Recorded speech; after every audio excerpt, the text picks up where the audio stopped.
family, what's going on? Once again, it's Yvette Carnell coming to you as I always do every Monday and Wednesday, 9 p.m. Eastern Standard Time, YouTube Live.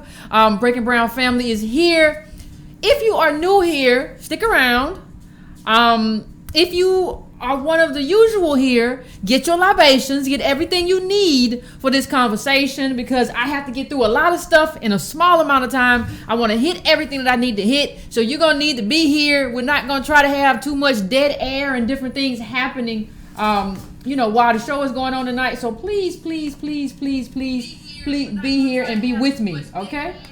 Please be here and be with me. I want to say hey to Michael, hey Linda, hey everybody. Listen. We got a lot to talk about today. So if you are new here, hit the subscribe button for me, please. Also hit the notifications button, everybody, so you know when we up. You don't have to keep checking the YouTube feed to see, are they up yet? Yvette not me on yet? No, you can just know. So just hit that notifications. It's like a little bell. Just hit the bell for me. You can also support us by getting a copy of the newsletter. Just go to breakingbrown.com and you can get a copy of the newsletter. It is $2 a month for the newsletter. It's one every Sunday where I send you links that I come across which I think are good for the political education of African Americans. I'm talking about descendants of slaves, and I think that's a good thing. So $2 a month, you go to breakingbrown.com and come and get it. You can also go to breakingbrown.com and donate a one-time donation, or you can make a donation for once a month, a cyclical donation that keeps recurring every month. And that would be great. breakingbrown.com. And listen, go do that, and don't feel like, oh my God, like if something happens, I'm giving once a month. You can always suspend it or whatever, but that's secures that what Irene and I are doing here keeps happening, because everything costs money. If you're getting the newsletter already, I need you to add editor@breakingbrown.com to your contacts. I also know that some of the emails have been coming back. That's because the editor at Breaking Brown mailbox was full, but not the newsletters were coming back. The emails that some of you all have been sending to me have been coming back, and so some of you have been having problems with that and whatever. We're in the process. Matthew and I are fixing all that. Hold your mule and all that good stuff, okay? You can also go to subscribetobrown.com where you add yourself to my mailing list. I need that just in case, it's insurance, in case something happens. I just need you to do that. That's no cost, but just go to subscribetobrown.com and take care of that for me. If you like the broadcast, when we're finished, I would like for you to share this to any groups that you're a part of. If it doesn't show the right title, go to the Facebook debugger. I don't know, YouTube sometimes shows an old title. I don't know why, but you can just go to the Facebook debugger, put the link in, it'll re-scrape it and give it to you right. So hopefully that resolves some of the problems that we've been having. That's about it. And so now, if everybody has their libation and everybody is ready to go, then I think we can get started. And so I'm looking at the comments to see if we're ready to go. Are we ready to go, people? I think, does everybody have their libations? Everybody have their libations? Not Ciroc. Nope. No Ciroc allowed today. We're having a very real conversation about that. No Ciroc allowed. Get yourself some green tea and get yourself hyper so you can't go to sleep and you be late for work. No, I'm just playing. Listen, we have to talk about something. We have to talk about these people that come out whenever we get restless. We're protesting over these Confederate monuments, and we got these clashes in Charlottesville. They ended up in one death and a lot more injuries. And one thing I want to do as I frame this for everybody, I want you to understand, and I want you to start looking for patterns. There are always patterns that you have to look for, and patterns are indicative of something else. A lot of times for me, patterns are indicative of a formula that's being put into place. So even when you see a pattern in a math problem, that's because there's a formula here, and it's repeated every time. When you were in school, you had the Pythagorean theorem. That was a formula. So you saw the same pattern every time. So let me tell you what I see every time. Every time I see black people get out in the streets or start protesting something or start getting some wins, I see a lot of the same characters come forward with solutions that don't work. Now, see, the thing is, y'all get on me when I don't put forth the kind of solution you want. A lot of y'all want a Maybach or a Rolls Royce, and I'm not going to be able to tell you how to do that. And so you say, well, Yvette, you don't have any solutions. No, the solutions I have are the ones that you don't want, because you want to be like P. Diddy. So what I'm trying to tell you, or what I'm trying to express to you in terms of these solutions, is that a lot of these other solutions that people are giving you don't work. But you never call those people out and say, listen, that's BS what you're talking. Not for the community. Not for the community. It might work. Might work for you individually. Most of the time it don't work for you individually. Because like I said, most of these black people that you see as celebrities, they got shows. So what did we see? Let's go through what we saw in the past few days. It's come like a storm. And I'm going to go through them fairly quick because I want to rest. I want to spend most of my time on Diddy, but let me just go through a couple of them. Okay? Let's go through your boy Charles Barkley. Now, I don't think I should spend more than 60 seconds on Charles Barkley because he's known. He's one of the ones, I was talking to a friend on the phone and we said it's almost like these capitalists, these people who run America, have their own black people. And every time something happens, they get one of their black people, go on out, you go out. Well, mine went out yesterday. Get yours to go out. You get yours to go out and talk to the people and tell them to calm down. Well, mine went out last week and he doing other stuff right now. It's almost, but you see all of them send their people out. So you saw Charles Barkley in terms of Confederate statues say, well, I don't know any black people that was concerned about those statues. As if, Charles Barkley, you've been a part of the community. As if you just come out and you know what black people are thinking. As if there's some type of collective black mind and Charles Barkley tap right into it. Charles Barkley can't tap into his own mind, much less the collective mind of black people. And I can't tell you the last time when I think Charles Barkley read a book about black politics or read a poll about how black politicians, black people think or feel. But even more than that, what he said was so damaging because it made us look like we just don't think about stuff. Most black people just walk around sucking their thumb. They don't even think about serious stuff like Confederate monuments and stuff like that. That's what it made. Like, do you understand the damage of having this oafish man? He's a man-child, walk around speaking about what black people should or should not do. Part of the reason people, the mainstream people, like Charles Barkley, because he's a big oafish man, black man who can't talk and who can't really think his way through anything. And he's kind of fun to watch. They like that kind of stuff. So, when I think about Charles Barkley, that's what I think about. I think about the fact that somebody told you to go out there and tell them not to be worried about these statues. You got black people worried. You got these Democrats. You got these socialists worried. You got all these union workers out here. There's too much going on. There's something wrong. Why do athletes get to speak for us? We don't get like Troy Aikman speaking for all white people. No. All white people. John Elway and Dan Marino. No. Come speak for all white people on jobs. Yeah, no. Everybody knows, like, the people who really know about jobs will be like, shut up. Why is he doing that? Shut up. And we never get the right people to speak. No.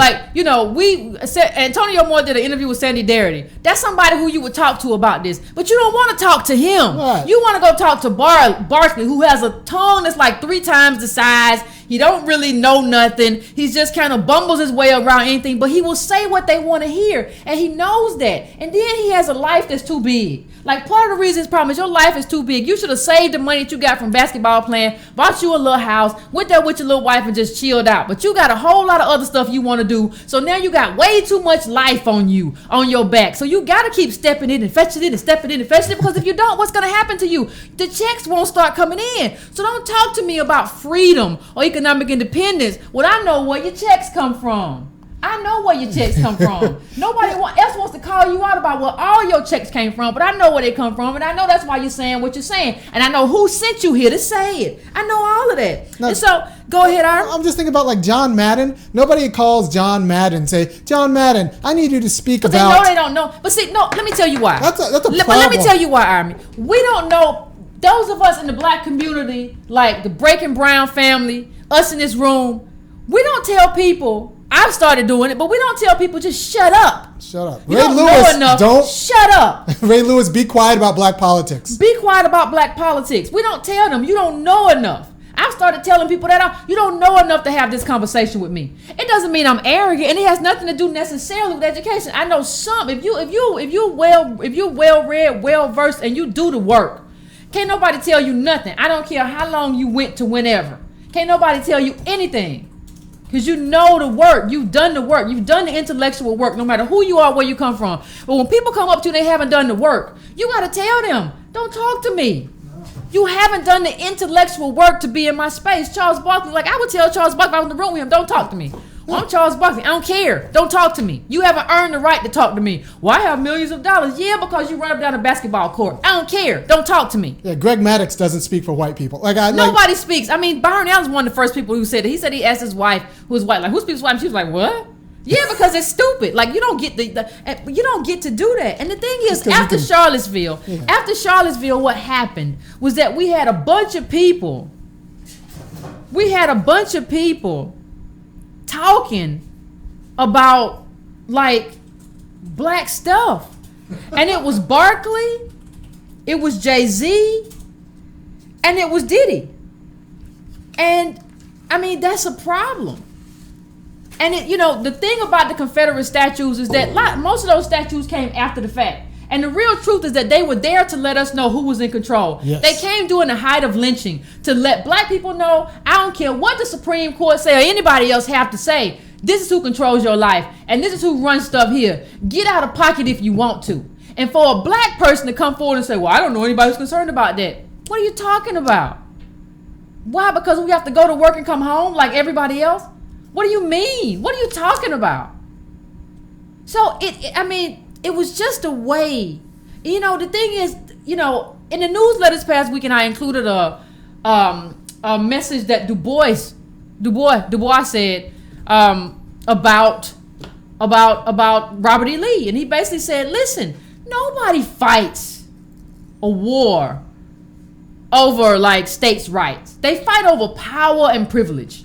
And that's what happened. And they were fighting for power and the privilege to keep using this free labor to make them money, and for even the poor whites to have a hierarchy where even I'm not as bad off as those black people are, those African Americans are.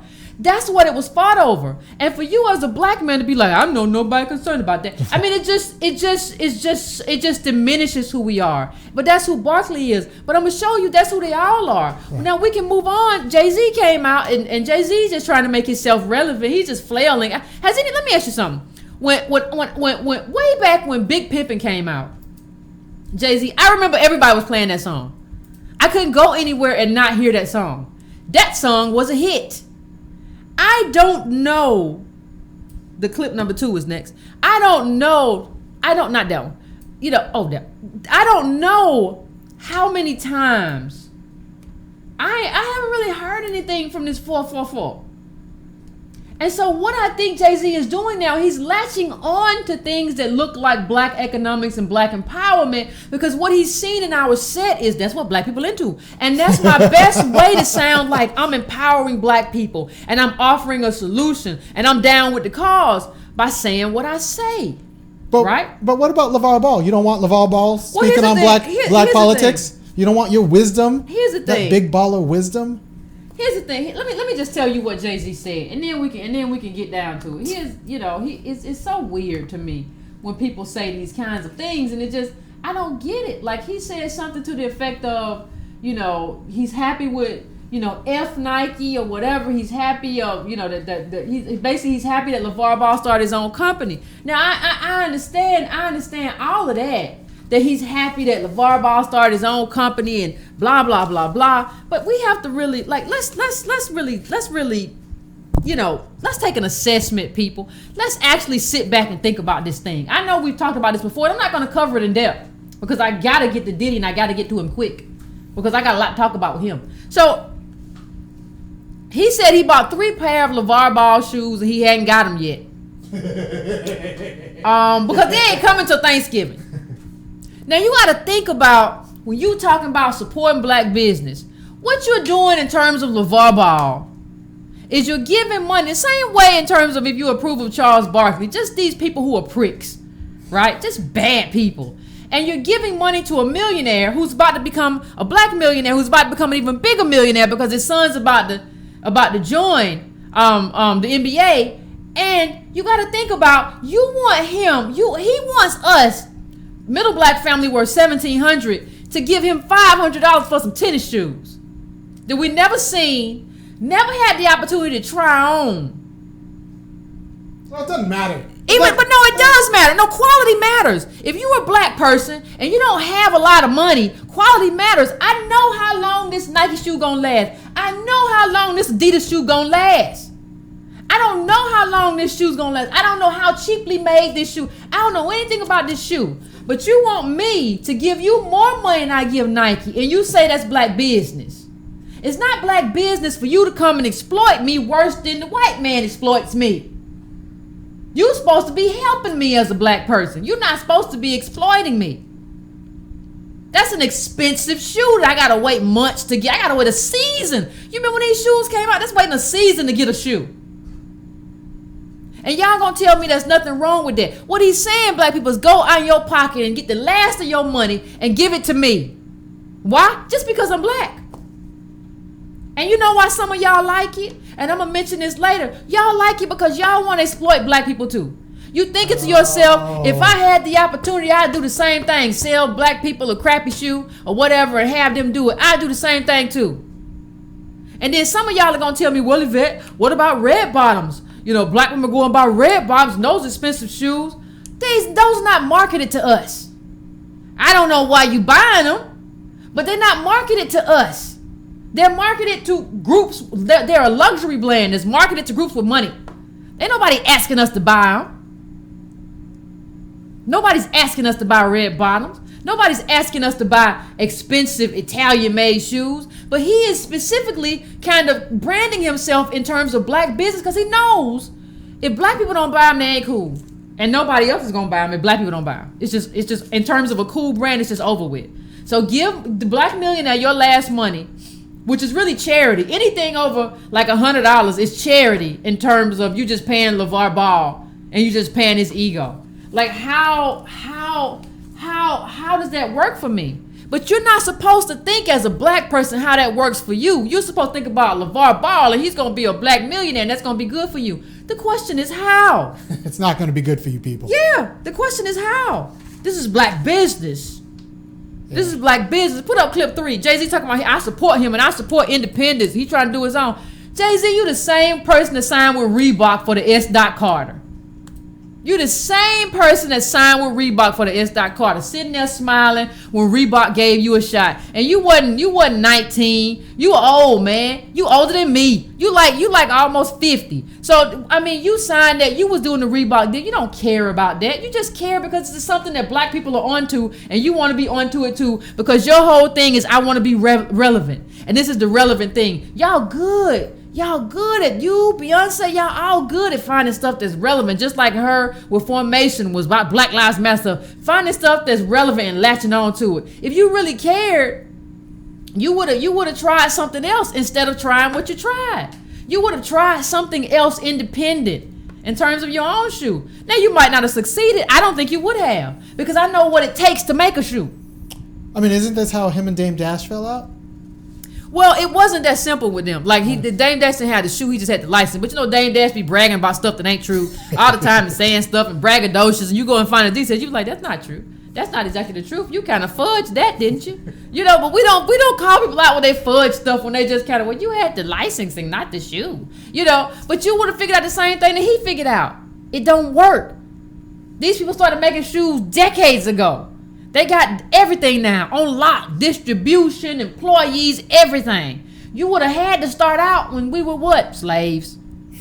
I mean, you would have had, that's how they got it. They got the relationships and everything, but they took it from us. So what we need is that back. But let me continue. I don't want to belabor the point. I don't want to belabor the point too much. You know, I just want people to understand where we're coming from. And if you want to buy LeVar Ball shoes, I got some Breaking Brown flip-flops for myself for $600. And you know the thing about, if I tried to sell Breaking Brown flip-flops, y'all would kill me. Like if I tried to I said, these are Breaking Brown flip, y'all would be like, oh, Yvette, you're trying to take money from the black people. Who do you think you are? You ought to be ashamed of yourself. And you would kill me. You should be. If you're selling flip-flops for $600. But nobody cares if LeVar Ball does it. He's like, if I do it and I don't have LeVar Ball's money. But if I do, I don't have a kid that's got an NBA. I don't live in a rich neighborhood like LeVar Ball does. But if I do it, I'm a problem. But if he does it, he's okay. I ain't even started selling $15 t-shirts at the finance this. Because y'all like, well, I don't do you Yvette tells t-shirt. But y'all will go and buy. Y'all go and buy a $500 shoe. You don't even know what that shoe feels like. We got people that perfected the feel of shoes. Our people aren't buying those shoes though. I don't think. Yes, we are. Yes, we are. Are we really? Oh, yes, we are. Serious? Yes, we are. People say, and people who aren't buying them are like, I would buy them if I had money. Like, but those of us who have money buy it, and if we don't, we support it in spirit. That's the truth. We support it in spirit, and that's the fight I want to fight. We should be supporting other things. Yeah. But hey, the thing is, like I'll say again, do you notice a pattern? Do you notice a pattern? LeVar Ball is not trying to build a black middle class. No, these people are trying to build black individual lives that are good for themselves, and to distract away from, like, this Jay-Z story, this Charles Barkley story, all came after Charlottesville to distract away from what's going on, what happened in Charlottesville, and like these Confederate statues are really coming down. And so the real question in terms of black politics is this: what's next? The funniest thing that we learned about Charlottesville and these Confederate statues when somebody pulled it down is that activism really does work. I have so many of you in the comments telling me, oh, it don't work, Yvette. Ain't nothing we can do. We can't do nothing. Let me tell you, when they started tearing down these statues, they started falling. Baltimore, all across. I saw like 3 governors talking about, well, we're going to have to take them down and we're going to... It works if you do it. It doesn't work if you sit around scared and talking about, I'm going to be LeVar Ball too one day. That's not how it works. But activism worked in getting those statues. Those statues are falling all across America right now. And people are talking about reparations too in a way. And people are talking about reparations and what we are owed as a community in a way that most of y'all didn't think was possible. I'm seeing mainstream conversations talking about, well, what about what we're owed? And that's where we got to steer it. And that's where we have to steer the conversation. Let me tell you why I don't want to steer the conversation. I don't want to steer the conversation to black vacuous pep rise. You can put it up to vacuousness. And let me tell you who is the most vacuous person on the interwebs. That's P. Diddy, Puff Daddy, whatever this grown man is calling himself today, just to get attention. He is the most vacuous person on the internet. The only thing, if you go through his Instagram, the only thing he says, and I go to these people's Instagrams all the time just to see, what are you talking about? What is going on your mind today? And it's just vacuousness. It's emptiness. It's just, well, if you think positive, ain't nobody gonna give us nothing. If you just be out there and grind, if you just, it's so useless. And what makes it so much more damaging is how many of my people get caught up in it and begin to think, because Diddy said so, that it's real. And I don't know what else to say. I don't know what else to say about that. It's just be positive. Do you know how many, was Philando Castile positive when he got shot? I think he was. He was a good guy. Like, positivity won't save you, Black America. Good vibes. He's always talking about good vibes and good energy. That's the last thing. That's the last thing you want, is just good vibes and good energy. If you're the poorest group in the richest country in the world, all you want is good vibes, good energy. And what happened to me is gonna happen to you. You gotta think big and dream big. That's his answer to everything. But it's just wrong, and it's wrong for a reason that I haven't mentioned yet. It's wrong partly because also he's just straight-faced lying to you. It's good for white people though. Yeah, he's straight-faced lying to you. Diddy is telling you a lie. And let me tell you how. Diddy is telling us to do for self when he isn't even doing for self. Let me tell you, half of these capitalists that you see, these black capitalists, if the investment capital that white capitalists were putting up under them were taken away, or the backing of white companies were taken away, they'd be starving on the street. Or they wouldn't have near as much money as they have. They wouldn't be able to do near what they can do. No, they'd have to move. They are being backed by people, and they're not us. They'd have to move out of whatever they're living in. They'd have to move out of country. They might even have to move to Guyana. They'd have to move. You taking shots. You taking shots. I'm just saying. I'm taking shots. I didn't do it. I'm just saying, like, all these black capitalists talk and talk and talk. But if they lost their white backing, they'd have to. They gotta leave. You'd be priced out of America. You'd be priced out of America, yeah. So sitting there on the beach. Give me a break.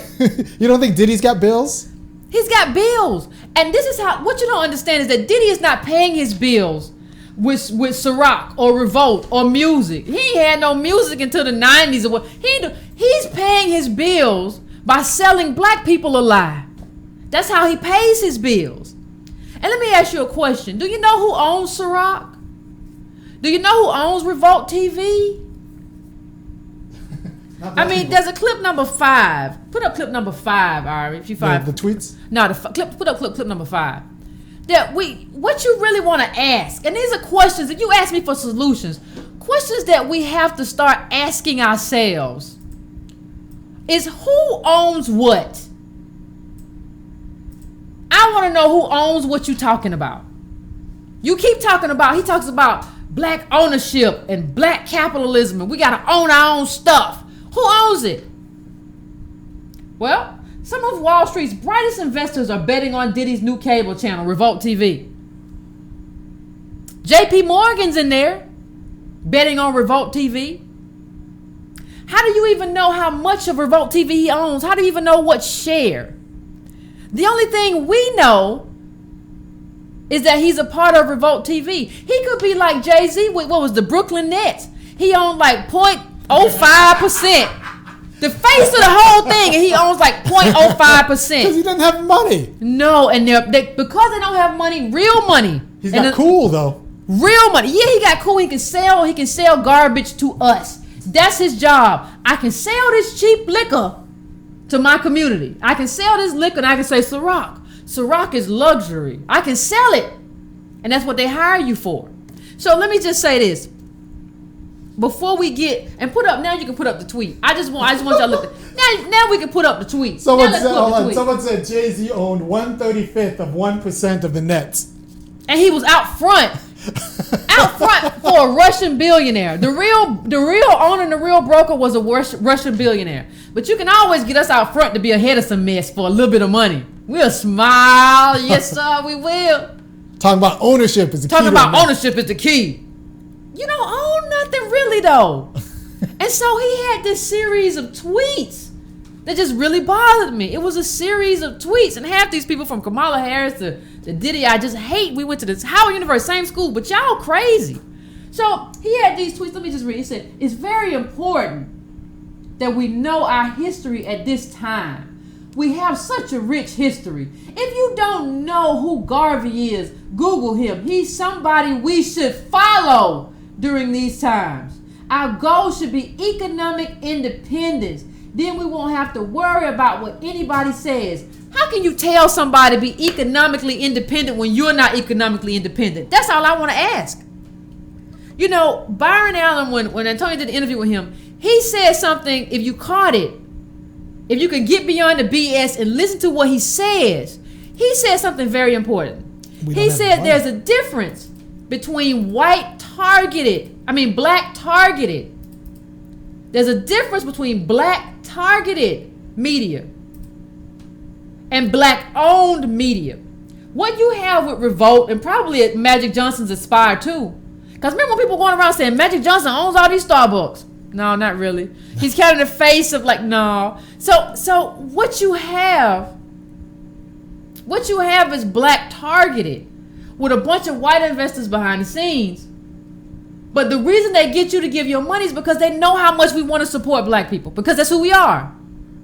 And so they get out front and they don't tell you the whole story. I got a lot other people who support me, who ain't you, who put much more money. That's who really runs me. But I'm not going to tell you that. I'm just going to tell you, go get some Ciroc. And that's important, because if it's black targeted and not black owned, that means Yvette's not the producer. That means I'm not the producer. That means we're not deciding who gets talk and who gets air and what shows get on. It means someone who may not have like black interests at heart decides who speaks for black people. That means they call Charles Barkley, where I'm like, we need to call Yvette. And that's the difference. That's the difference. Yep, that's the exact difference. And let me read you something. I want to read you something. And And he said something else, and this is the last tweet from, there's another tweet from Sean Combs that said, I pray, Sean Diddy Combs, I pray I can be a part of showing my people the way to this goal. Stay tuned. Black excellence. We are kings and queens. We ain't doing no more marching. Listen, some of us come from spear chuckers, and that's all right. Our black kings and queens had peasants. Stop acting like that it was only kings and queens and you automatically have lineage from there. That's not true. Stop the BS and get down to the real work. Okay? Let's get down to the real work. I don't like when people say, hey, queen. No, don't say that to me. You need to say, hey, proletariat, or hey, peasant, or whatever. Call me, hey, serf. I don't get with that stuff. Hey, I march with the people. Fannie Lou Hamer picked cotton, and I got no shame. Fannie Lou Hamer picked cotton, and so did my mama. Yeah. What's the shame in that? Stop telling yourself you come from kings and queens. You're going to show somebody how to get somewhere. How you going to show somebody how to get somewhere when Ciroc ain't even owned by you? But let me read to you what Comcast said in Byron Allen's lawsuit. Let me show you how tricky. Let me show you how tricky the language that these people use is. Comcast said, we currently carry more than 100 networks geared toward diverse audiences, including multiple networks owned or controlled by minorities. First of all, you got minorities. That could be anybody. That could be white women. Asians, white women. Then you got geared toward. That could be somebody who owns a network that's geared toward African Americans or Hispanics, but it's not owned by us, but it's geared toward us. Then you have, it says diverse audience. I mean, come on, people. And controlled by a minority could mean like one of our CEO is a minority, but the rest of the board ain't. Don't you see this tricky language? And part of the reason, the media is part of the reason that we believe that Sean Diddy Combs owns Ciroc. You know why? You know why we believe that? Because they say he's in partnership with Ciroc. He's in partnership with this new brand. He don't have no partnership. They hired him. Yep. He is a brand ambassador, whatever you want to call it. That's who he is. You just got hired out. You're a hired hand. This is not your liquor. And every Instagram post, every third or fourth Instagram post was him with that cheap liquor. Just put up the and next. We finna get to that. Let me just touch on Garveyism a little bit. I'm not totally opposed to everything Garvey stood for. I'm not. But what I want to say, and this is this company that owns Ciroc right here on your screen right now.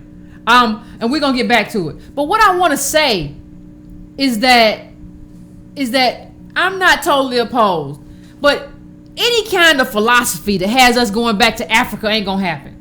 We don't have no way to make money in Africa. Every black person I know is either out of work, underemployed, or has a job in America. You're not going to go to an African country. It's 54 countries. Which one you going to? Most of us haven't even traced our lineage. We don't know where we are. We don't know where we're going. We just say Africa. One big landmass, 54 countries. We just want to go there. And really and truthfully, it's a deflection. So here's what Sean Combs is doing. He's basically giving you some BS deflection. Right? Because people are asking him for a real solution. What do we do, Sean Combs? What do we do, P. Diddy? What do we do, Puff Daddy? What kind of weird names are those for grown man? But when you ask him, he don't know what to do. He don't know. This isn't a person who knows black politics. He has no idea. So the best he can do is go back and give you some kind of failed idea. He can give you Garveyism. Let's take Garveyism. I'm going to give him that and tell him we can do it on our own. And he's probably got somebody in his ear saying, that's good, Sean. That's good. That's real good. Our board likes that. Our board likes that you told black people to do it for themselves, didn't ask for no government handouts. It's going to make it easier for Sean Combs to make money. It's not going to make it easier for black people, though. And Garveyism, and look up, Harry Haywood, and I said this in a post a while ago, a Facebook post, called Garveyism a dead end. Harry Haywood was an organizer, all that stuff. A dead end. It's dead end escapism. It makes us believe that we don't have to fight for what's ours in this country. We can just go to another country. And you know who would be so happy if we just went to another country? White nationalists.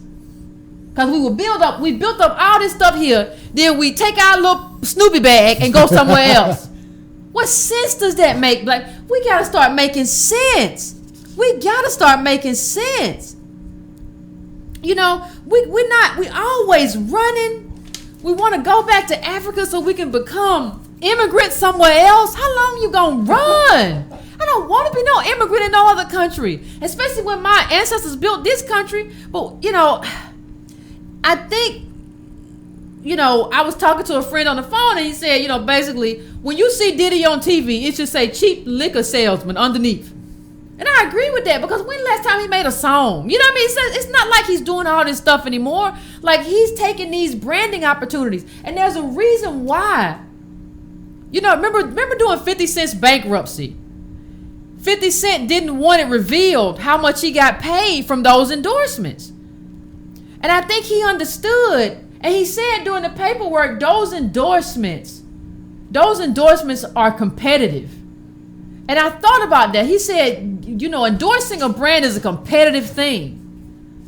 And when I think about that, you have a bunch of black people going around, damn near killing themselves, trying to get white capital to give them some money so they can make white capital more money. And then they turn around and do a tweet to you and say, you should be economically independent like me.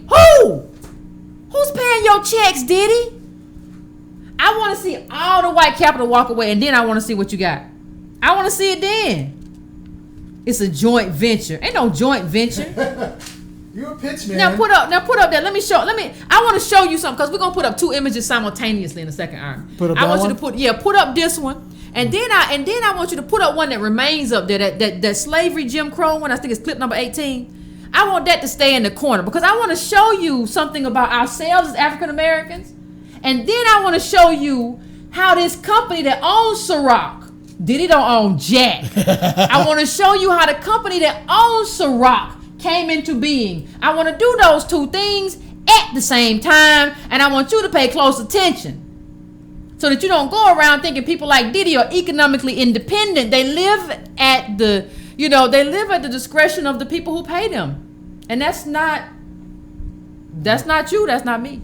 Right, so I want you to look at it. Yeah, put that up just like that. Put both just like that? All right. Yeah. Here you go. Now look at this. Look at this. Now, that's just the first one. Now the company that owns Ciroc owns over 200 brands of liquor. They brought Diddy in at the end. The last place you need somebody is to sell it. Like, you gotta produce it, you gotta distribute it, you gotta market. The last place you need is somebody to get out here and sell it. That's where they brought him in. They always bring us in at the last thing, because Diddy's irrelevant. Like, if Diddy fell off the planet tomorrow, they could bring in somebody else to sell it. It don't matter. You think Nick Cannon's got anything to do? Yeah, that's what I mean. We're gonna get him. We just find somebody else to sell it. You don't matter, because you don't do nothing about no barley. And it's the company's name. The company's name is Diageo or some stuff I can't even pronounce. It's like, what is it? It's like, I just want you to be able to look at it for yourself. Diageo, Diageo, or Diageo, or Diageo. I don't know. I'm black. Look, this next thing. Put the next one up, Army. Now, when you go to this company's website, as I did today, the company gives you a lovely history of their company and how the company started, how all these conglomerates came together. They give you a lovely history going back to the 1600s. The story begins in the 1600s, 1627. What were we doing in 1627? If you look at that chart, looks like slavery. Who do you think was benefiting from the slavery of African Americans? The people who built companies like this. I don't know specifically what they were doing, but this is the kind of thing, because you had labor. Now, I don't know where you were or what they were doing, but even if you had white people, like, there were no labor laws. So you could just get people to do what they needed them to do because they needed to eat. Okay? 1600s, we're talking about this thing started. The 1600s. Okay? Now keep it going. I'll just put the next one up. That's where the story begins. But the story continues. Imagine having a lineage in your country. Imagine being able to say to people, yes, my father founded the Smirnoff dynasty in 1725. Imagine the wealth that you would have if you could do that. And that's the wealth you would have in this country, at least, if that wasn't stolen from you, because there are a lot of dynasties like this in America. Look at this. Leave Italy for London, 1749. That's the next step in their journey. Keep it going, Army. The next was 1749. The next step in the journey. Okay. Then we're still in change, by the way. We're still in change. Yes. Look at them. We're still in change. 17. We're still working for free. Working for free, building these dynasties. Like I always tell you, the poverty is still in the system, and the wealth is still in the system. So we still have to deal with the poverty. They still have the wealth. Now look at this. Arthur Guinness signed a 9,000-year lease on some property. A 9,000-year lease. Now, where would you be if somebody in your family could have signed a 9,000-year lease to make some liquor? Or if we had rights that actually mattered? What if we had rights that matter? So even if we came up with it, what was it, Jack Daniels we found out a little while ago that was kind of invented by a slave? If we had rights, we could have had rights and copyrights to maintain that stuff. Even though we were slaves and stuff we invented, but we couldn't keep. And they got the wealth from it. And you're going to tell me you don't want reparations. The story continues. No. This smug. One thing about the Jack Daniels story, that family now is worth $12 billion. $12 billion. Yeah, turns out a black man had the recipe for Jack Daniels, gave it to his owner, and the rest is history. Really. And the rest is history. And the family of the black man got a statue. Yeah. Well, we're appreciative. We're appreciative. Imagine how and $12 billion. Black people, we so moral. You gotta stop being so. I'm sorry. You gotta stop being that moral. Well, I mean, we got a statue. I don't want no statue. I want a cut of that $12 billion. Yeah, and I don't want just one cut. I want to get paid from this stuff as long as Jack Daniels is in business. I want a cut from this, a big cut for as long as Jack Daniels is in business. Period. I don't care. Do what you gotta do to make it happen, boo. I don't care. See, the thing is, that slave who did that, he didn't have any rights. So even though he invented something, he didn't have any rights to protect it anyway. The most he could do was use it as leverage with his boss. That's the most he could do. So they got all the money, and he got nothing, and his family got nothing but a statue. Think about what that means for your life. Think about if you had been that person, if this was your legacy. So, because for a lot of us, that was our legacy. We just don't even know. Who's going to tell us? The people who stole it? So let's go to the next one. Let's see how the company that Diageo or whatever the hell, let's see how the legacy of that company that invented Ciroc, let's see how it goes. How it continues throughout the years from 1600 to 1700 to 18. We got Arthur Guinness getting a 9,000-year lease. Where do we go from here, people? Johnny Walker. You know Johnny Walker. Genius for whiskey. What's that, 1820? I think we're still in chains. I think we're still in chains, 1820. All this money's growing. Amassed. And we can't have none of it. None of it. Nobody's letting us have we're not even allowed to get on the field to play the game. We are basically the tools that other people are using to play a game. We're commerce. That's who we are right now. That's who we are as African Americans right now. While other people are amassing fortunes to no fault of our own. Okay? To no fault of our own. And I mean the story of the company, this is the company that owns Ciroc, not Diddy. Diddy's just going around doing some bullshit. This is the real owners of these are the people who built all of the brands that we see by the company that owns Ciroc. All of those brands, this is when they were built. None of them were built by a dude who was poor in 1985, who was P. Diddy. None of that's built by him. This is all built by these people. Keep it coming out. All right, we got Mr. Charles Tanqueray. Tanqueray! Oh, gee, it makes me throw up. But go on. Tanqueray, Mr. Tanqueray. I like Mr. John Walker. Tanqueray, what's his story, Ivy? Does he have a story? Does Mr. Tanqueray have something he'd like to say? Charles Tanqueray opens for business. What year is this? 1830? Where we at? Still in chains. God damn it. Still talking about that Tanqueray, though. 200 years later. 20 years later. 200. Tanqueray and juice or whatever. You still making him rich, right? Still talking about that Tanqueray. Mr. Tanqueray. These people got started. This is when people don't understand. This is when these fortunes were amassed. When you see these kids at Harvard and stuff, at the best schools at Oxford, a lot of these kids come from families like this you don't even know. These are just the people that we know because they have really, really public brands and their names are on liquor. They made a lot of other people rich too. They were with other people that got rich too. That's who they are. Tanqueray. Who is my friend there? And don't think the growth of the cotton economy. Put this boy up. Bought a lot of liquor. The cotton economy. Who was doing that? Who was picking that cotton, dear? All right, so Mr. Smirnoff. Who was doing all of that? 1854. You know what we were doing in 1854? Slaves. All right. Steal.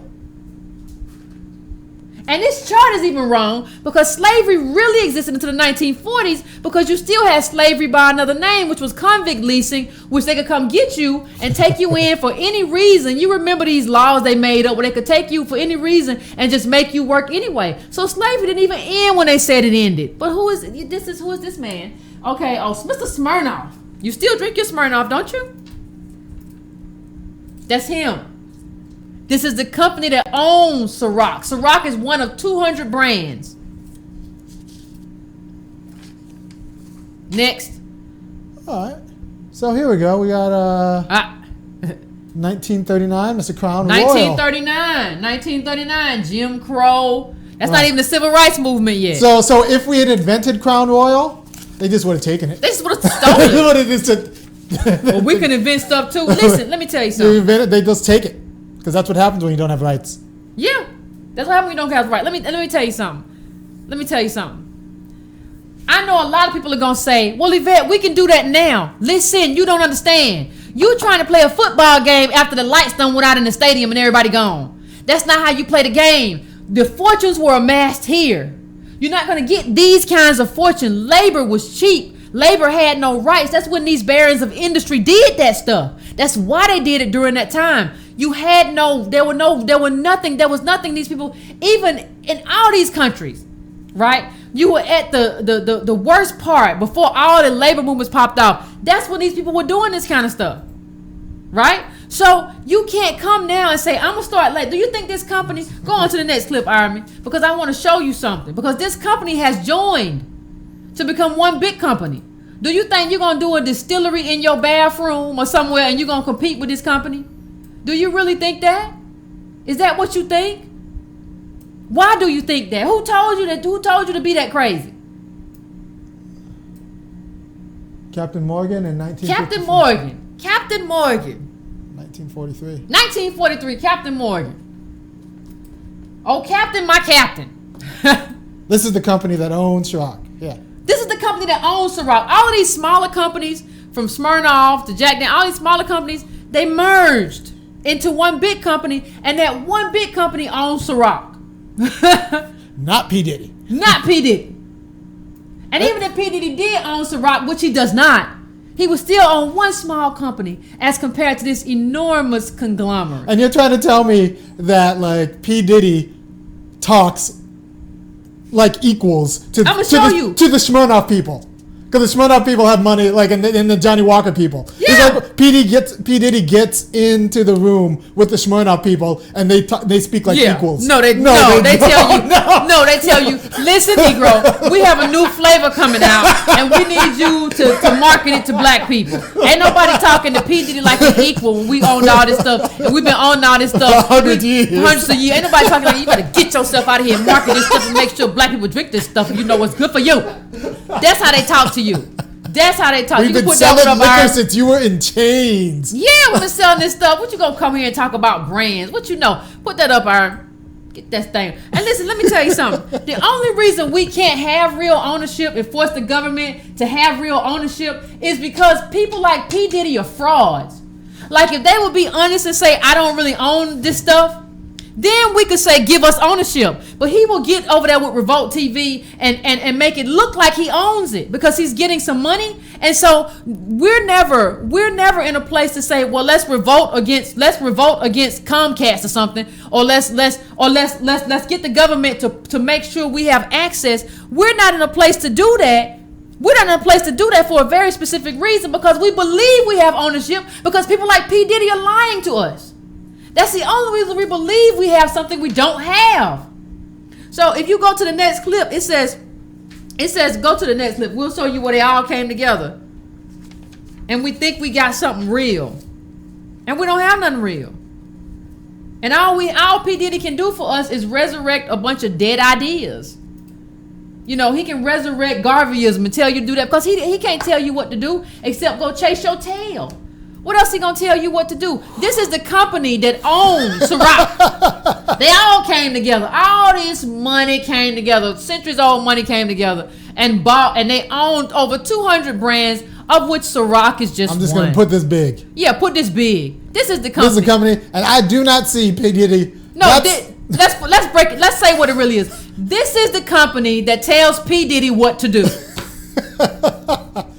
This is the company that tells P. Diddy what to do. These are P. Diddy's partners, right? So when he gets in the room, these are his partners, which means, they negotiate what to do, right? No. They tell him what to do. I'm sure P. Diddy has ownership in the Ciroc brand. So what? Like, even if he did, that's not real money. Let me tell you, these people got barley. These people got acres of land. They got factories. They got distribution. They got trains and stuff. And you're going to talk about, well, I'm sure he owns a percentage. That's nothing. Because let me tell you something. If they want him out of that percent, they can be like, just get on. I'm not doing that. I don't want to be with you no more. There ain't nothing he can do about it. He has no power. He has no agency. Nothing. And stop believing stuff that ain't true. Y'all love this. Y'all love these people. I don't know why. In the comments, defending him. And listen, the only reason we like P. Diddy is because he got stuff down our throats. Let's be honest about the Telecom Act and what the Telecom Act meant. We didn't even get to see other options other than P. Diddy. We just got to see Diddy dancing around everywhere all the time. Dancing around for 20 years. He just had a new Diddy tour. He's been dancing around. I'm sick of hearing him. I ain't got to see all the other people who are talented. I ain't get to see them. I just got to see him. You know why? He was good for capital. He told black people to go and waste your money. Go and drink all the time. Pour out your champagne. Wear flashy clothes. Life is about luxury and celebration. That's who he is. Hey, Antonio just texted, said, actually, P. Diddy doesn't own. He don't own nothing. Somebody said, I'm sure he owns part of Ciroc. No, he don't then. He is a brand ambassador. He is a brand ambassador. What does that mean, Yvette? It means somebody go tell you what to do for a little bit of money. Go on out here, take this little money, and go out there. And I want you to talk about this all the. Have you ever noticed 50 Cent with F and vodka? It's like every third post. They make these people work hard. They make y'all work hard for that money they give y'all. For that little money they give y'all. And And the thing is, we're crazy enough to pretend. Put clip number 19 up. And I want you to put it up big. I want you to show you how, this is all led up to this point. I want to show you how crazy we are. I want to show you how crazy we are. We believe this madness. Make sure they can hear this good. Put it up big. We believe him when he says something this stupid. Is a clip. Hold on. Yeah, it's a clip. When he says something, P. Diddy can say anything to us, and the reason he gets to be their brand ambassador or whatever is because they know we believe anything. Ready? Yeah, go ahead. A lot of people ask me, Diddy, how do you come up with so many incredible ultra premium flavors for Ciroc? And I simply tell them, I just pay attention to my lifestyle, what's really going on. So I was thinking, since I love vanilla ice cream, and also French Montana is one of my bad boy artists that has like one of the #1 records in the world, why don't I come out with French vanilla? It's that black excellence, baby. I figure I could put it in my vanilla ice cream if I want. I could mix it with a little bit of, I don't know about you guys, but I have to have my dirty chai latte. But you know what I do to make it an extra special day? I'll put in that French vanilla. Shh, don't tell anybody. French vanilla, welcome to the family. You know I never let y'all down, so let's turn up. Woo! The new member of the Ciroc.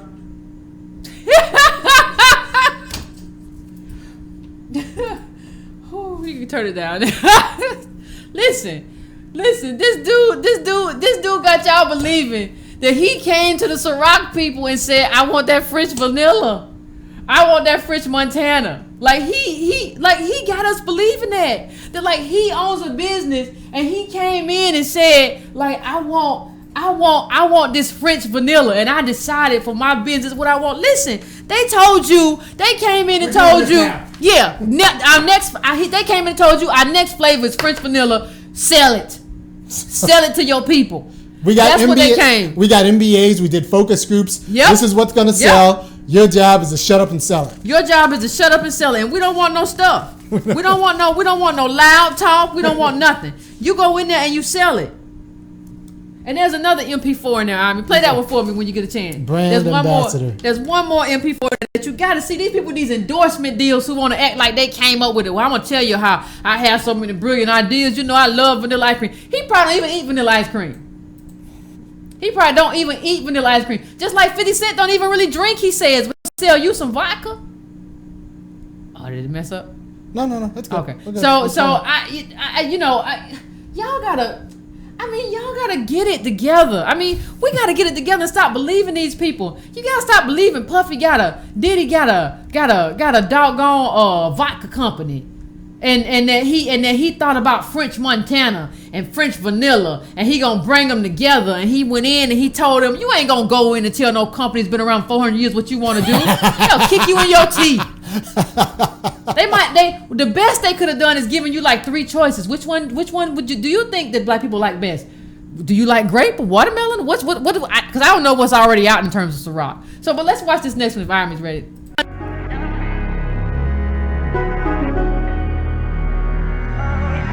It was like a no-brainer when you brought up the whole French vanilla idea, because to me what you represented, I didn't want to just put out another flavor. I wanted to represent that we getting money together. Hip-hop is getting money together. That's where we taking this hip-hop culture.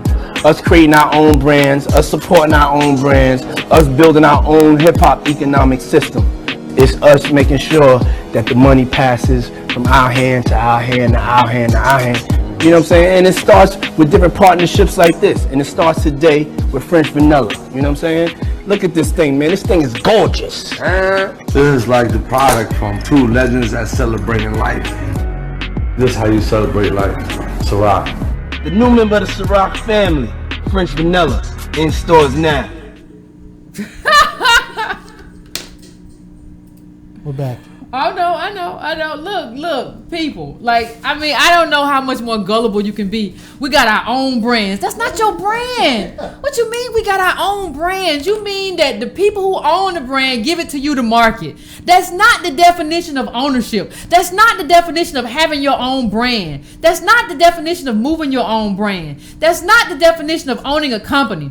Owning a company would be you have the company, you have the manufacturing, you have the production, you have the distribution, you own the marketing, you own all that. It does not mean somebody gives you something to market and you get paid off of it, and then you go around and pretend that you made it up because you like vanilla ice cream. You probably like chocolate. I mean, that's just how stupid this is. And so, it's the fact that people listen to him. And people be like, no, you don't understand. Diddy got that money and Diddy got that paper. No, he has an endorsement deal. That's all he has. And he fought hard for that endorsement deal. And the reason he's able to keep that endorsement deal is because he's always talking about Ciroc. That's how he keeps that endorsement deal. So, that's how it happened.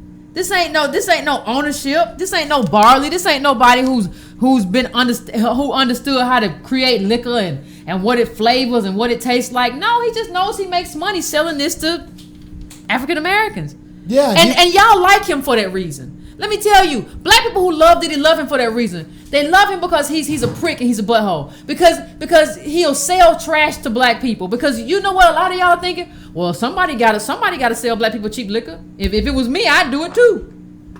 That's what a lot of you are thinking. If it was me, I'd sell it too. I can't blame him. And you want to be him. Just like you want to be Jay-Z.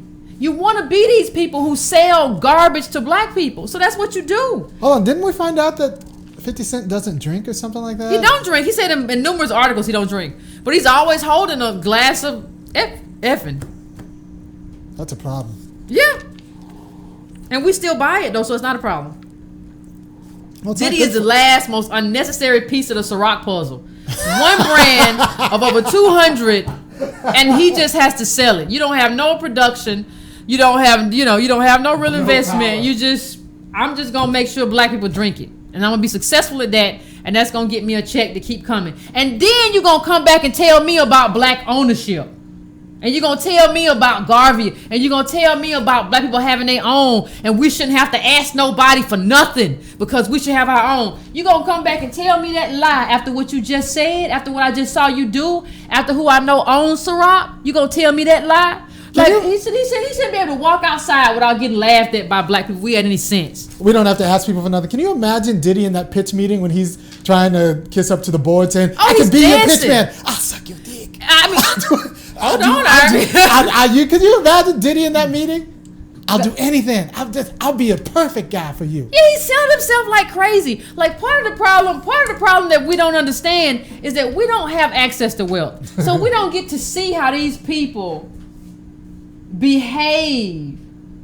We don't get to see how these people behave when they're around white capital. But I guarantee you see a totally different Diddy if you were a snake. If you were, I said a snake because I'm thinking about snakes and vipers. If you were a fly on that wall. I could do it for you guys. I can do anything you want. I'll do anything you want. Yeah.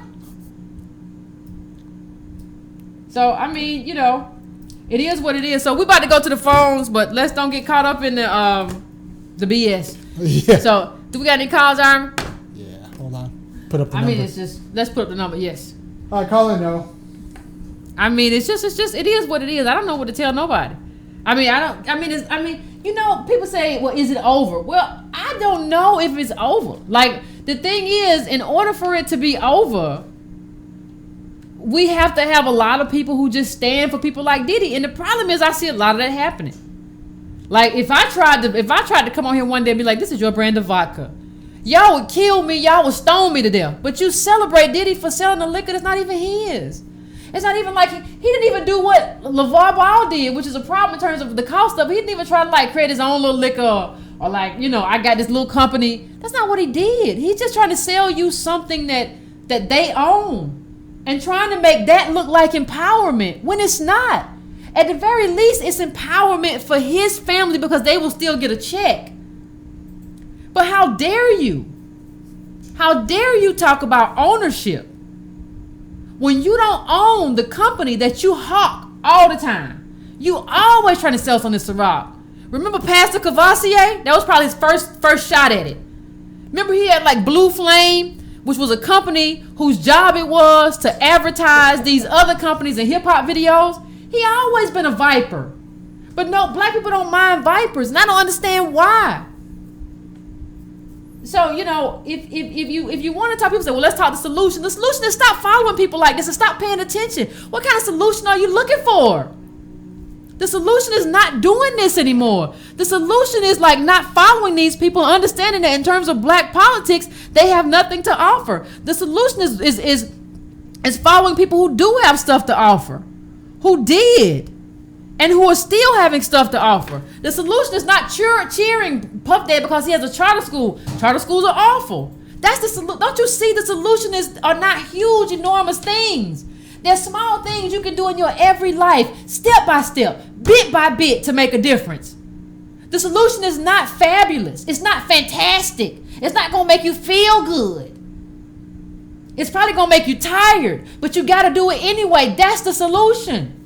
So when you talk solutions, don't tell me I'm not talking solutions. I am. You just don't want to hear my solutions because they're hard. You want me to say, well, I got a company right now that if you invest in, you're going to get, $30,000 a year. No, that's not the solution. The solution has always been organizing, hard work. You got to struggle to get to this point. And small gains, push.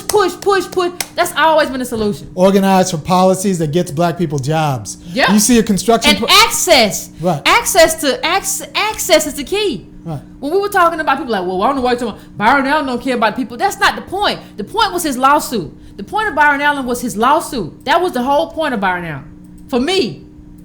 Because that lawsuit was important. It was about access. Why we don't get channels from Comcast and all these other stations. That's what it was about. The key is to be able to understand what's happening. So I don't know how we get here and we don't understand what's happening. And you say, what's the solution? I just told you what the solution was. I just told you what to pull away from. I just told you what to focus on. What kind of solution are you looking for? How childlike are you? The solution is not moving. The solution is not pooling. We gonna sell shoot. That's not the solution. Is moving politics in a direction that's good for us. When we did that activism and somebody took down that statue, all of a sudden all the statues fell. Right. We got not all of them, but a lot of those statues are falling right now. That's part of the solution. Yeah, look. Act like you understand that.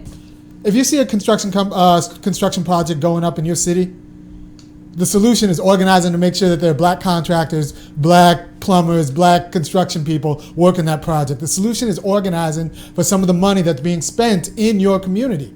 Like there's money that's being spent in your state. Get black people that money. Yeah. Right. Yeah. Rest in peace, Dick Gregory, too, while we talking. Rest in peace.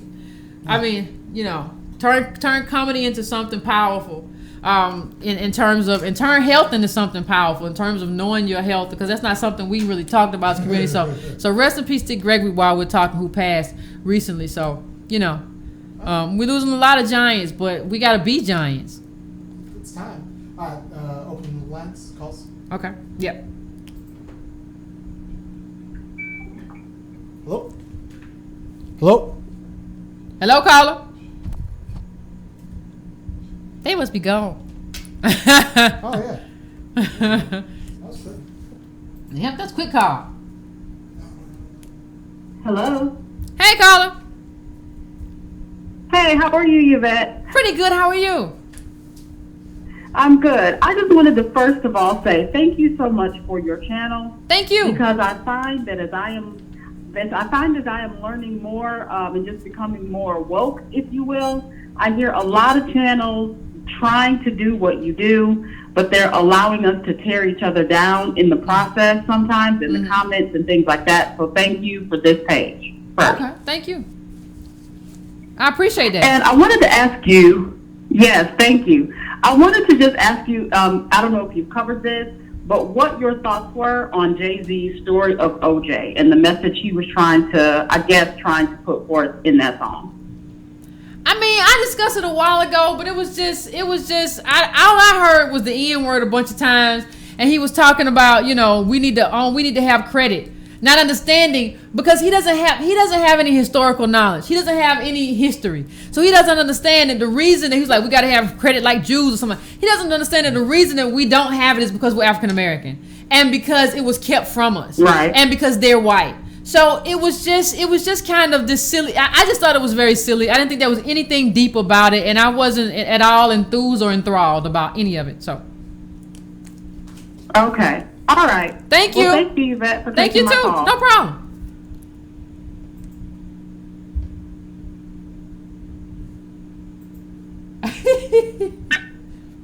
Hello? You just don't want to hear my emotions. Cut your computer down.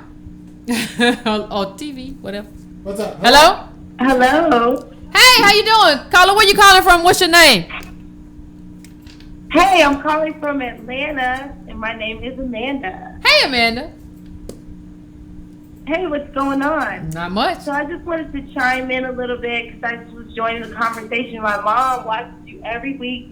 She's here too. Shout out to Beth. Say hi, Mom. Hi. Hey, Mom. She's a frequent watcher of your show. Good, thank you. Here because me and my sister, we started a business, and we were listening to what you were talking about. We wanted to chime in about the Diddy thing. Okay. So basically, I was just like, you know, I feel like he is doing stuff. He never said that he owned the company. He's always said like he's a brand ambassador, and I feel like he uses that platform of Ciroc and the things that he's given to kind of like put other things out there, like other businesses that he does have. And I think that he uses to make money for himself. He does use it to make money for himself. But he presents the image. Like when you saw that video, he said, "This is how I came up with French vanilla." He didn't come up with French vanilla. Right. He gives the impression that he has some type of ownership, some type of stake in that company that he doesn't have. Now, it's not. I don't say that he does. But he does. He's as being a brand ambassador to a brand. That's what you're supposed to do, and he's paid well for what he does. He has actual well-paid other slave. businesses that he does do. He also puts other black men on. I feel like we need to start looking at people. I don't even know if we should glorify celebrities, but we need to start looking at people for what they are doing instead of like tearing them down for what they're Nobody, not. listen. I No. feel like it should be more positive. No. Let me tell you something. Let me tell y'all something. I'm not Ayan Levenzon. I'm not Oprah in her heyday. I'm not here to be your positivity guru, especially when life for most black people right now is not positive. And not getting better. And getting worse. If you need that in your life, I don't know what to tell you. Maybe you need some meditation. Maybe I'm just not the person for you. I understand that, but I'm never going to lie to you. So what I would say in terms of what she said about Diddy, he's putting black men on or whatever. You are presenting. You cannot talk to me about ownership, though. If you want to talk to me about being a brand ambassador and working for white people, that's fine. Most black people work for white people at jobs and corporations. Yeah. You can talk. I ain't got no problem. But don't put up a comment on Twitter about how we gotta own our own, and that's the answer when you don't own your own. That makes you a fake, and that makes you a fraud. And I don't think I have to be positive because I think Diddy is part of the problem. We need to be thinking right now about black politics and how we organize for policies that benefit African Americans. We cannot be thinking about going back to Garveyism. One of the problems of the African American community is that we love to resurrect dead ideas. And we love to resurrect dead ideas that weren't necessarily good even when they were around. I can understand how Marcus Garvey felt like he was going to be the president of Africa with 54 countries. I get it. I don't understand how Diddy in 2017 is resurrecting that. Now, I understand there was some good things about Garvey. I'm not saying that all Garveyism was wrong. He talked about some stuff that was right. But that's not what we are anymore. And Diddy doesn't know enough to have that conversation. So what he's doing is throwing out some garbage. Do not talk to me about ownership if you don't own Ciroc. Don't talk to me. You need to talk to me about the importance of being a brand manager. That's what you need. Don't talk to me about that. I don't want to hear about that when Revolt TV isn't 100% owned by you. You got white investors. It's not all about, you all have to get out of this. Everything's got to be positive. Like positivity. Positivity is not what's infecting black life right now. That's negativity that extends all the way from Jim Crow, slavery, redlining, convict leasing. That's a lot of negativity that has been inflicted upon us through no fault of our own. You can't expect me to be positive in the face of that. I need to throw that negativity back at you and make you pay me. It would be irresponsible, actually. I think the positivity message is irresponsible given the trajectory of black life in America. Which is down. We're on a downward trend. 7 out of 10 black kids born into middle-class families will fall. They're going to fall into poverty. And you're talking to me about positivity. No. That's not what I'm here to give you the truth. If you need a pep talk, if you can't stand this and you're depressed, I don't know what to tell you because I'm strong enough to look the truth in the face and know what it is, and I can get up out of bed every morning, chin up, chest out, foot forward, and manage my business. You got to be strong enough to do that too. And the way out of this isn't positivity, it's organizing. All this positive thinking, positive vibes. No, Malcolm X wasn't positive when he started talking. He was like, F this. He wasn't like, well, we got to help. He was like, screw this, screw you. Like people talk about they love Malcolm X but love positive. Malcolm X, look at Malcolm X's speeches. He talks about how horrible this country was, whether you agree or disagree. Like he talked about some horrible, like how horrible. He was right. And that was at a different time where Pan-Africanism was actually, you saw a lot of black countries in Africa that were being free and there was a lot of coordination. That was a different period, a different time. But he was right. And nobody said, well, Malcolm, you have to be more positive. Why are you so downtrodden? You make me sad. Dr. Umar is in chat. You don't know that. I think it's him. You think everybody him, Iron Man. I just said. Let's take the next call. If you in the chat, you need to call me. Take the next call, Iron Man. Who said somebody knock somebody out the chat? Hello. Hey, caller, how you doing? Where you calling from? What's your name? Yes. Hi, Yvette. Hi, Iron Man. My name is Najib. I'm calling from the Bronx, New York. Hi. Long-time listener, and I really appreciate you guys' point of view and how you're bringing us up to speed with the current condition that we're living under as African Americans descended of slaves. My issue is the fact that, and I'm 38 years old, people refuse to learn and understand history.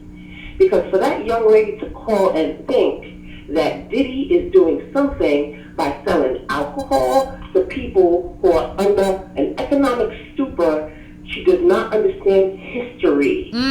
Alcohol, they're constantly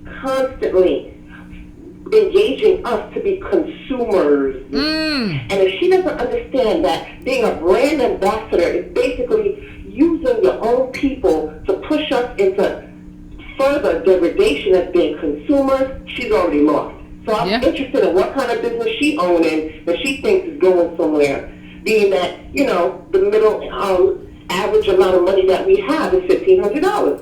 What kind of business she running? And what is her business model? Is it to force her own people into being further consumers of, part of my language, BS that we don't need? Like, no. But so that's just my take on that. Okay. Also, you know, Diddy been doing this nonsense for years. Because like I said, I'm 38 and I grew up during that bad boy era when it was pretty much all about party and BSing, escapism. We need to stop escaping and be realistic and honest about the condition that we're in. Because when we become uncomfortable enough in this condition, we will push to change it. Yes. And the change should not be throwing our fellow brothers and sisters under the bus, trying to compete with capitalism. Hell no. Oh. That's why I know people do not have a full understanding of history. No. Because if all you want to do is get rich, then you're not about that real liberation life at all. Nope. So, you know, once again, thank you. Thank you. Putting people up on what they need to be doing to get their black politics straight. And, you know, in New York, unfortunately, we have a whole bunch of blackness leaders in government. Then you have these nonprofit industrial complex people claiming to be part of the movement. But all of this is deepening their coffers into black people's pockets. Yes. And getting support from the same oppressors that they're supposed to be fighting against. So we all know it's BS. But once again, when you have an understanding of history, you really have an understanding of the black civil rights struggle. You know this, and you fight back against it on all levels. You don't join up and click up with people to undermine your own folks. Ooh, thank you, Carla. I appreciate you. You on fire. Yeah. But she right. Like, and the thing is, like, I don't like. People say, well, Yvette, why don't you say stuff? Why don't you have like, why don't you say something to make black people happy? Like, I don't want you to live a lie. And if I tell you stuff just to make you happy, I'm going to be helping you live a lie. And that's not, I can't sleep at night if I do that. That's like, not going to create a black middle class. Yeah, it's not going to create a black middle class. It's not going to create black politics that matters. And it's not going to help me sleep. And I want you to be kind of angry to maybe you like anger can push you to something. I don't want you to be like, everything's great or everything's going to be great tomorrow if I just keep pushing. I want you to know that like these people are lying to you. Like that's what I want you to know. And that's important to me. So, I mean, it is what it is. These people will have you individually hustling until you dead. Yep. And when he puts black men on, okay. What does that mean? Like, don't be so angry you pop a gasket and your blood pressure go high. But yeah, you need to be disturbed enough that you're like, I need to do something. Even if that something is just committing to reading a book or something on black life or watching a video that, you know, are like Slavery by Another Name, where you understand something more and you're more engaged. Like, you need to be moved to do something. And sometimes anger moves people. And so that's a good thing to have. That's not always a negative thing to have in your life. It's this whole positivity thing can be very toxic to our community because it makes you think that as long as you think positive, and I think about Oprah, this whole thing, as long as you think positive, like your life is going to be better. It just don't work. So let's go to the next call. I don't know what to tell people. People just, everybody's so negative. I'm so sad. Hello? What's your name? Where you calling from? Calling from New Jersey. My name is Daryl. How are you? Pretty good, Daryl. How are you? Good. A couple of things I want to talk about. I've been listening to you for a while, and I finally got through on your busy phone. Okay. But I was listening to some of your callers, and the young lady, she's with that young group of people nowadays that really don't understand what's going on. But as far as being positive, that ain't cool. Negativity is what gets results. The squeaky wheel always gets the oil. The grease. Mm-hmm. That's something that we always know. But to go back to the point, a point I want to make is we can't even feed ourselves as a people. We don't have farms. We don't have means of building homes and businesses. So until we can get simple like that, we can't get big like anybody else has in America. You know, we're too busy trying to be positive in the face of the powers that be so they'll like us. You know, we find it too hard to be independent. So none of this is going to change for us until we change our mindset. That's the first move we got to make. Mm-hmm. And that's all I wanted to say. Thank you, Carl. I appreciate that. Yeah, I mean, we got to get out of this thing like, yeah, you just got to stay positive. You just got to think positive. No, you got to think like this is some bull. Right. Everybody else got all the money. We living off nothing. We've already talked about the numbers here. Virtually no rural land. Like he said, the white people got 90% of the wealth, the top. I mean, come on, man. Like, and when we sitting here, the bottom, like we living off of like, come on, we have nothing. And you talking about being positive for what? To what end? So yeah, I mean, YouTube straight up said Philando Castile was thinking positive when the police officer shot and killed him. Yeah, you can be thinking positive and something tragic will happen to you because you're black. Yeah. You think positive till you get that email that says, well, you're not a good fit for this company. Yeah, or you just don't have money. You be like, why don't I have money? Because these other people have money. Why don't I have any money? Well, yeah, you come from slaves. You can think positive all day. That won't change your lineage. Keep it moving. Won't do it. Won't happen. I don't care how hard you try. You can close your eyes real tight. Oprah be depressed too.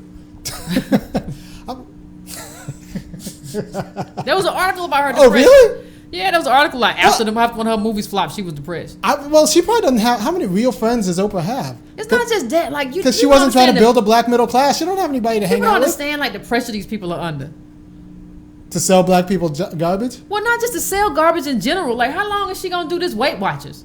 You ain't never gonna. If you ain't lost weight by now, you ain't never gonna lose weight. Just let it go. If you in your 60s and you've been selling Weight Watchers since your 30s and trying to lose weight, let that go. Obviously, you're not gonna lose weight. Just go eat whatever you're gonna eat and leave me alone. Like, you know, just selling stuff. Like, cause people say, well, she just does that because of health. Nah, she need the money. She likes the money. Yeah, she need the money. Oh, really? She need the money. We don't know how much these people have liquid. And we know their worth. Okay. Hey, caller, you're on. Hey, caller. Hey, how you? What's your name? Where you calling from? My name is Eric. I'm calling from East Texas. Hey. I just want to say, it's not one of those celebrity rappers, whatever. And the fact that's not for the kills. Future, he hollering Percocet. What? Hello, you still there? Yeah, but what'd you say? I said it's like we got a lot of other rappers doing the same stuff, like Future. He steady hollering Molly Percocet. And that's drugs. And he don't even do drugs. Oh. Yeah. Oh, okay. All right. Yeah, he do holler Molly Percocet, and he don't do drugs, and I mean they just want to get you high. But if you say something about it, it's a problem. So I hear you, caller. So let's keep it moving there. Molly Percocet. Well, yeah. Now they on pills. They ain't even on. Now they on pills. I mean, the idea that 50 Cent doesn't drink, that's important. Yeah. Hello. Is this a new call? New call. Okay. Hello? Hey, caller, what's your name? Where you calling from? Hello? Yes. Yes, what's your name? Where you calling from?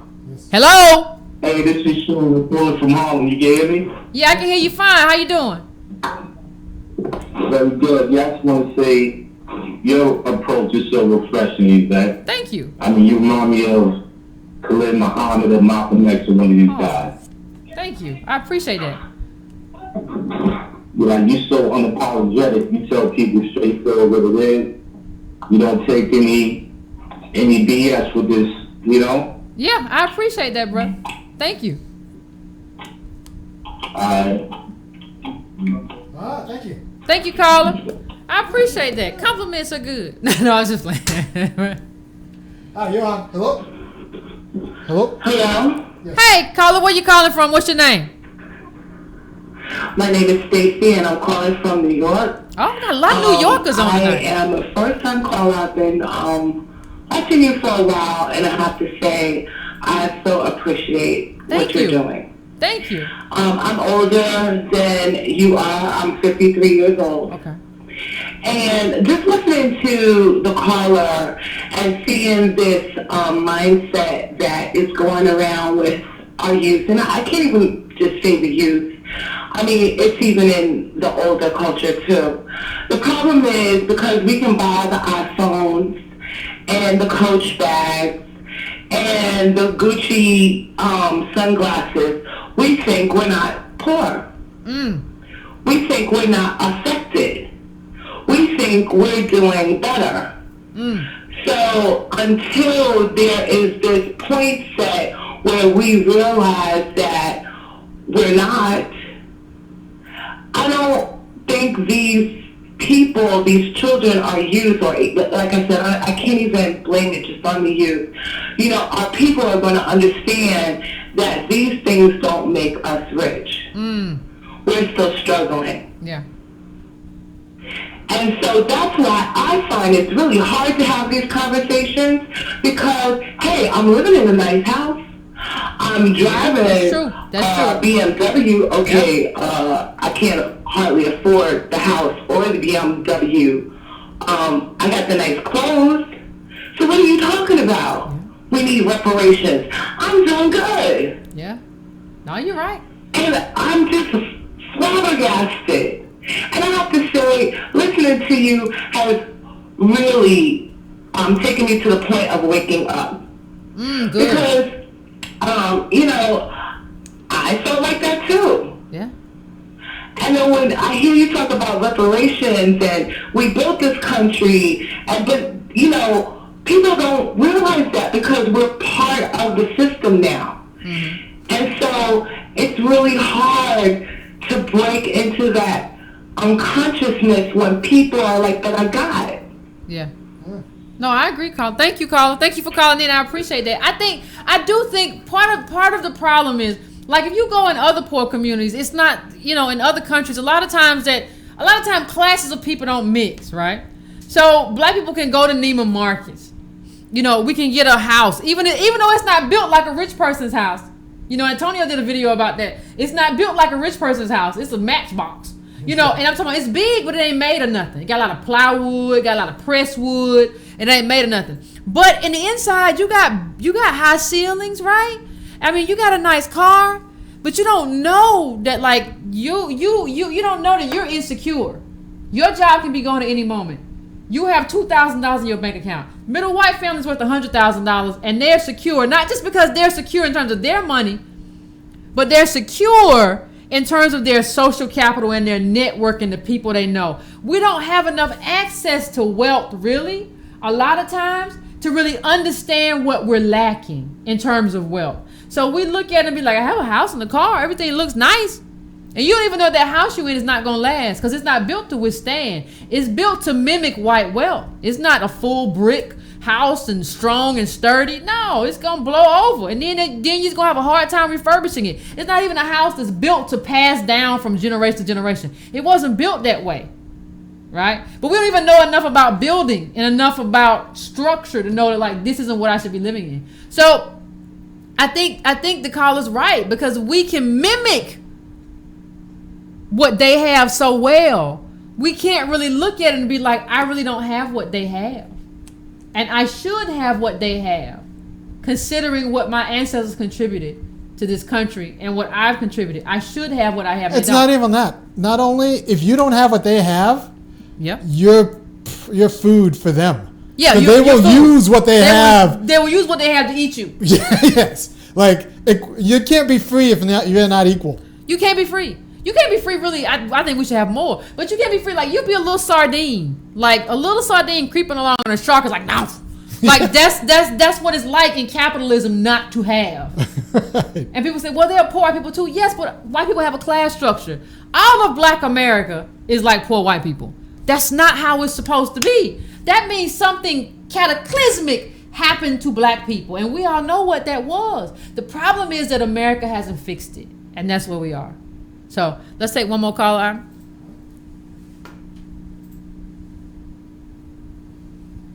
I drink your emotion. Hey, caller, what's your name? Where you calling from? Hi, this is Ken. I'm calling from Chicago. Hey. Hey, so I just want to say it's my first time calling. I discovered you guys earlier this summer. It's only a couple of months, but I love the show. I look forward to it every Monday and Wednesday. So I just want to say thank you. Thank you. I appreciate that. Quick thing that I wanted to talk about was just something you brought up on the show previously about social control. So obviously, with this Diddy stuff, this is like an expose in social control. But the last caller said something about, you know, black people not knowing that we're poor. I don't really think it's so much a matter of not knowing that we're poor. I think we know that we're poor, but it's just because of social control. You look at LeBron James, you look at Diddy, well, they grew up poor, they grew up in the hood. And if I keep grinding, I could be like them. So it's a striving culture that really keeps it going, unfortunately. So I think people know that they're poor, but listen, if I stay in the basement 18 hours and pump out some more mixtapes, you know, I'm going to be the next 50, you know? So it's kind of a vicious cycle that goes on. No, so I agree. That's my take on it. I agree. Thank you, caller. I appreciate it. I think that's part of it too. I tend to think it's both. Right? I tend to think it's both. I tend to think, you know, there are a lot of people because, you know, they go to Applebee's or Red Lobster and there are white people there. And so you think I'm eating like them. I got the same car. Like, and you don't realize that everything you got is on credit. You know what I mean? Like, you don't really have anything and your life is insecure. Like, you can't just leave work or do whatever. Your life is insecure in terms of when you might get fired. But I also think the caller is right. Like, and these people, like we said before, LeBron James don't get paid to play basketball. He gets paid to make you strive and be like, if he can do it, I can do it too. So I'm gonna go out here and play ball. And if it don't work out, it's my fault because I'm not good enough. Part of the whole thing with African Americans is to make us think that it's our fault. That, like, if something goes wrong in your life or you don't achieve, you can trace it back to something that you did. Right. And the truth is that that's not true. We can trace it back through our lineage.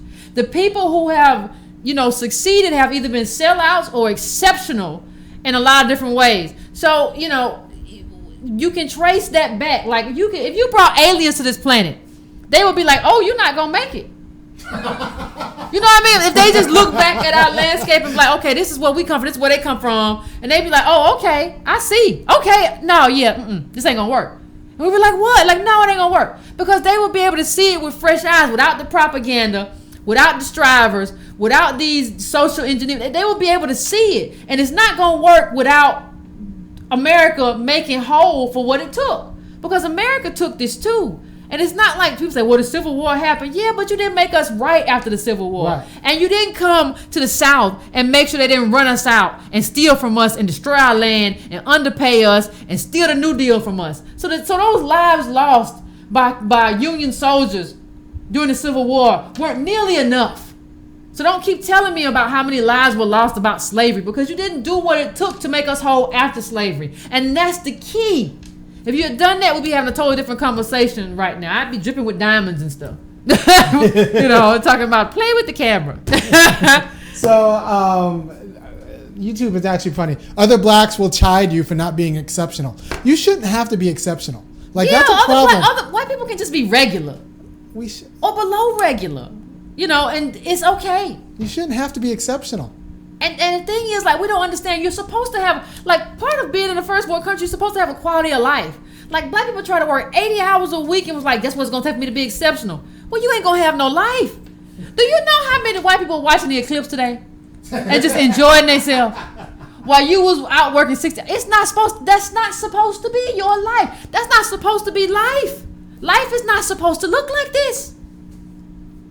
And we don't even know that because we're so caught up in, like, I gotta do it, I gotta make it work. And so we're like a little rat on strychnine, just beep, beep, beep, beep, because we don't know.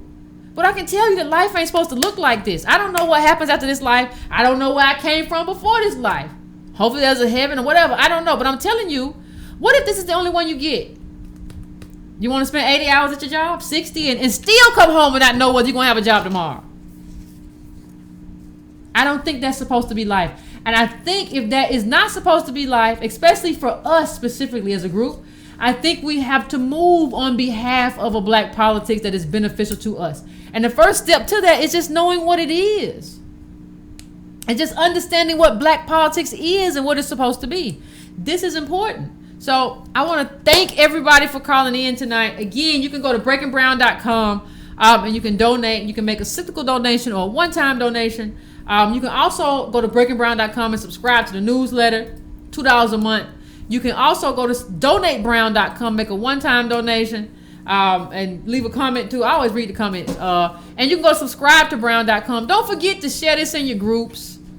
Share this on Facebook.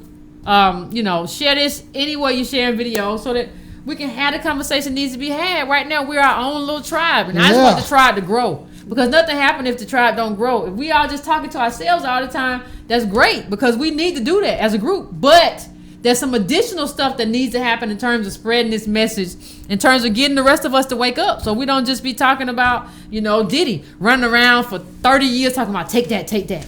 Bad boy, take that. Be like, Diddy's so cool, child, please. We would know how old he was if we stopped dyeing his hair. Plus, that's another thing too. Like, Generation X is so narcissistic.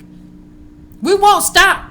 Like, we will not let the millennials have anything. We just this is just us all the time. We want to see ourselves all the time. We're not gonna let our stars die. And so I wish he would just go gray and get arthritis, so we would just know, okay, he old. I want to see this up 50,000 subscribers too. So let's tell your friends. Yeah, tell your friends. Subscribe to the channel. Just subscribe. Hit the little bell too. Hit the little bell so you know when it's on. There's a buzz on your phone. You just, ooh, Yvette's on. What mess is she talking about today? So, enjoy your night. Enjoy the rest of your libations. But get to sleep, people, so you can get to work. I know we got to do that. And I'll see you all on Wednesday. All right? Deuces.